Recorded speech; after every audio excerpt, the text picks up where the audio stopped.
j'ai la conviction, moi. J'ai la conviction, Monsieur le Président.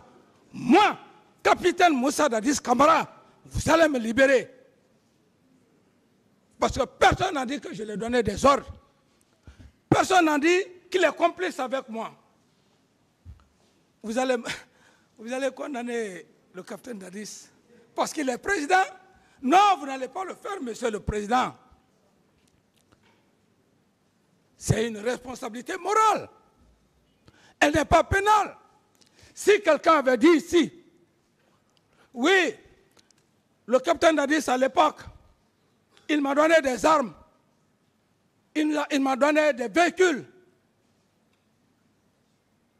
il a donné des ordres avec preuve, Monsieur le Président, palpable, comme les preuves de M. Toumba sont là, ça allait être des problèmes. Mais personne, à date d'aujourd'hui, et même lorsque le colonel Blaise va venir, il ne le vous dira pas, parce que ce n'est pas mentionné dans son PV. Même Paul Mansaka, il va venir. Le jeune d'ailleurs, il n'était même pas là dans son PV, il dit qu'il était à Cancan. Alors, qui alors, Monsieur le Président? Libérez-moi, Monsieur le Président, mais gardez d'abord un peu votre sagesse. Vous allez me libérer. J'ai la conviction, Monsieur le Président, vous allez me libérer devant tout le peuple de Guinée. Si Dieu existe, et je sais que Dieu existe, vous allez le faire parce que personne ne viendra, Monsieur le Président, avec preuve pour dire que le capitaine Dadis à l'époque m'a envoyé au stade. Personne ne le fera. Il reste maintenant combien? 2 personnes. Et les PV de ces 2 personnes, je les ai déjà, je les lus.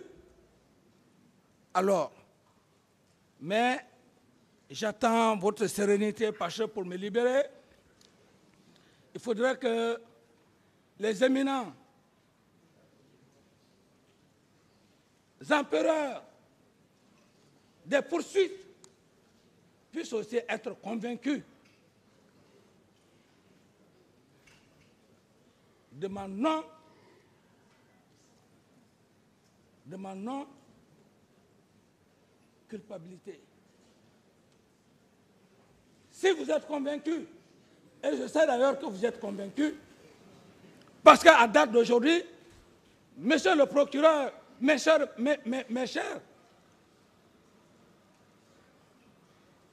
éminents procureurs, aucune preuve de tout ce qui s'est passé ici. Ce ne sont que des suppositions, et je pense des accusations. Alors que on n'est plus au Moyen-Âge, hein? Nous sommes à l'époque moderne. Et ma petite connaissance, je l'ai appris ici, dans cette même salle.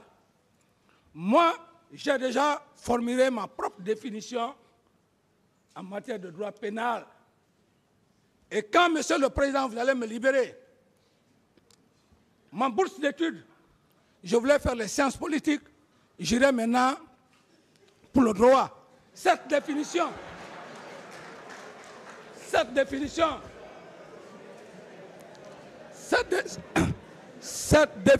Monsieur le Président, je ferai tout pour que cette définition soit discutée à l'Académie française. C'est mon ambition. Comme Senghor l'a fait. Ma définition, parce qu'une définition ne vient pas d'un homme seul. Je pense que dans cette salle, il y a un des avocats de la partie civile ou de la défense qui a dit que le droit pénal, c'est la reine des preuves. Il y a un autre qui a dit le droit pénal, 1 plus 1 égale 2. Mais à l'époque du Moyen-Âge, où les gros Français du Moyen-Âge, ils pouvaient dire à l'époque 1 plus 1 égale à 4. Non. Mais ils pouvaient développer ça. Au lieu de dire 1 plus 1 égale à 2, ils disaient 1 plus 1 égale à 4. Et de cela, il revient pourquoi il est à 4. Non. Les preuves, le droit pénal n'est pas comme ça. Ce sont des preuves. Donc pour moi, le droit pénal ou les droits pénaux, ce ne sont pas des hypothèses. Ce ne sont pas des imaginations. On m'en dit, tellement dit. Le droit pénal, ce sont des preuves tangibles. La reine des preuves, comme disait un des éminents ici, il dit, le droit pénal, 1 plus 1 égale 2. Et je vais exiger, si le moment viendra, je vais exiger, si Dieu le veut bien, hein, Monsieur le Président, parce que tout appartient à Dieu. Si cela est accepté, je dirais de mettre le droit pénal dans la catégorie des sciences exactes. Il n'y a pas de aller à Jakarta, venir réciter les sourates, venir machiner avec la Bible. Non! On a besoin de preuves. Alors, Monsieur le Président, pour me résumer, je dirais simplement que je suis devant vous pour des faits de complicité en son article 19-20. La requalification de l'ancien droit, de l'ancien code pénal au nouveau code pénal. Je ne blague pas avec la loi, mais aussi personne ne va blaguer avec l'ordonnance de renvoi qui m'envoie ici devant vous, Monsieur le Président. Je resterai catégorique. Voilà. Il fallait rester avec lui. Quatrième étape pour la préparation du massacre. Le suivi et la mise à exécution des ordres par le massacre. Suivant le PV d'audition de partie civile Côte 1129 en date du 5 décembre 2012, M. Elhadj Ibrahima Bari, mécanicien demeurant à Dar es Salaam à l'époque, déclaré au pool des juges d'instruction sur interpellation-réponse. Cependant, j'ai aperçu au loin deux officiers qui ressemblent à Moussa Keïta, le secrétaire permanent du CNDD et le président d'Addis, les deux assis dans une pick-up. C'est là où on a parlé de Marokana. Parce qu'il y avait des pick-up dans la cour de Marokana. Il y avait des bérets rouges dans cette cour. Et ces pick-up faisaient partie du dispositif présidentiel. À l'audience du 9 octobre 2023, M. Mouktar Ba, correspondant de RFI, déclarait devant ce tribunal, dans la soirée du 28 septembre 2009, une journaliste de la radio Liberté FM m'a informé qu'il y a eu une réunion au camp Alpha Yaya Diallo au cours de laquelle il a été ordonné par le président Moussa Dadis de rechercher Amadou Diallo et moi-même parce que nous sommes censés avoir filmé tout ce qui s'est passé au stade. Cette décision de rechercher et d'arrêter les deux journalistes suppose qu'il était sur le terrain et qu'il fallait détruire les images des caméras détenues par ces deux journalistes, Monsieur le Président. Vous savez, il y avait des hommes masqués. Donc, ils pouvaient être parmi les masqués ce jour. Parce que le matin, ils voulaient coûte que coûte se rendre au stade en disant « moi-même, je vais aller les sensibiliser ». Mais quelle sensibilisation? Cinquième étape, l'exécution du massacre selon la volonté du président. Sur la complicité d'assassinat,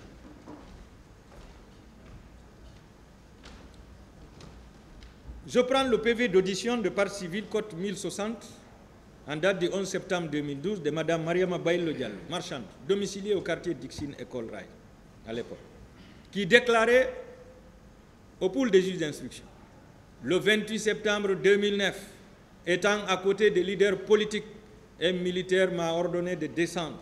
Une fois en face de lui, il m'a poignardé avec la baïonnette de son fusil pour me percer au ventre.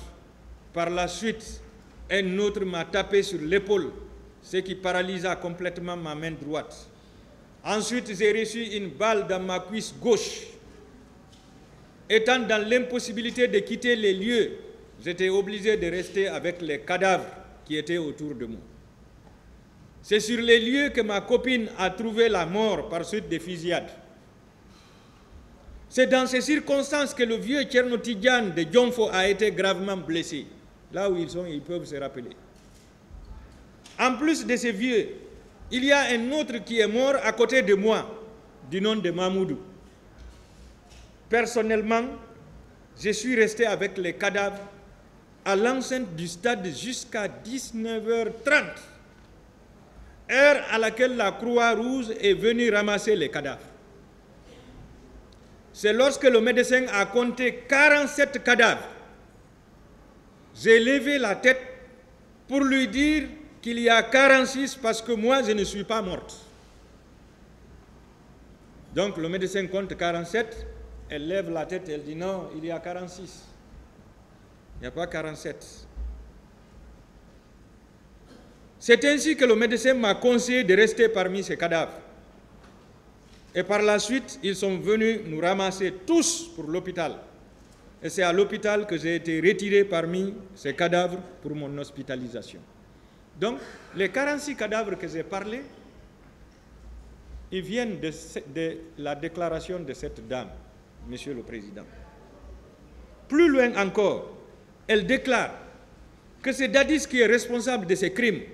Parce qu'un militaire m'a répondu pourquoi il me frappait, en disant que c'est Dadis qui les a dit, qui leur a dit de nous tuer tous. C'est-à-dire, ceux-là que vous avez envoyés au stade, ils étaient tellement sûrs d'eux, à tel point qu'ils ont même raconté le secret. Ils ont même livré le secret à leurs victimes. Ils n'ont pas pu cacher, mais c'est le péché qui les a pris. C'est le péché, Monsieur le Président. Complicité d'assassinat, destruction d'organes humains et dissimulation de corps.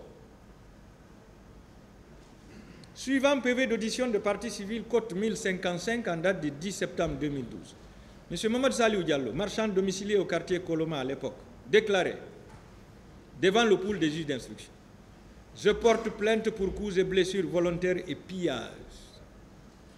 En effet, en tant qu'agent du maintien d'ordre de mon parti, l'UFDG, le 28 septembre 2009, je me suis rendu au stade pour le maintien de l'ordre. Lorsque les leaders sont rentrés, un car plein de personnes habillées en t-shirt est entré dans le stade. 2 personnes sont descendues de ce car pour se poster. Soudain, des agents sont rentrés et nous avons entendu des crépitements de balles. C'est à cette occasion que j'ai été attaqué par les 2 personnes qui étaient postées. D'ailleurs, l'une d'elles possédant un couteau m'a poignardé à ma main gauche. C'est en voulant me défendre, en esquivant le coup du second, que j'ai reçu une balle qui a traversé ma cuisse gauche. Malgré tout, j'ai reçu également un coup de crosse au dos. Ça, c'est douloureux, un coup de crosse. Mais c'est la mort. C'est plus douloureux même que la balle, un coup de crosse. Il faut voir le volume, il faut voir le poids de la crosse. C'était pour assommer l'intéressé. Enfin, c'est une balle que j'ai reçue au niveau de mes reins, dont je vous montre la trace. C'est en ce temps que j'ai perdu toute connaissance. Par la suite, j'ai été évacué grâce à l'intervention de la Croix-Rouge à l'hôpital d'Onka. À une question posée par son conseil consistant de savoir s'il y avait une coordination entre ceux qui intervenaient. Il répondait par l'affirmative, parce que selon lui, si les militaires tirent sur un manifestant, il y a des hommes détenteurs de couteaux qui viennent achever le manifestant. Et enfin, d'autres pour le transporter dans les camionnettes garées à la rentrée du stade pour une destination inconnue. Donc vous voyez, il y a une coordination. Les jeunes tirent, si l'intéressé ne meurt pas sur place, les autres viennent l'achever avec les baïonnettes et les couteaux ou les haches, et les autres les transportent dans les camions. Mort sur place et transporté, ni vu ni connu. Il précise qu'il y avait des gens à la sortie qui ont des couteaux, qui sélectionnaient les manifestants en fonction de leur visage pour les poignarder et les tuer. Il y a eu plusieurs cas de ce genre. Il ajoute qu'au moment où j'étais à l'hôpital blessé, on m'a appris que ma boutique a été incendiée et vandalisée.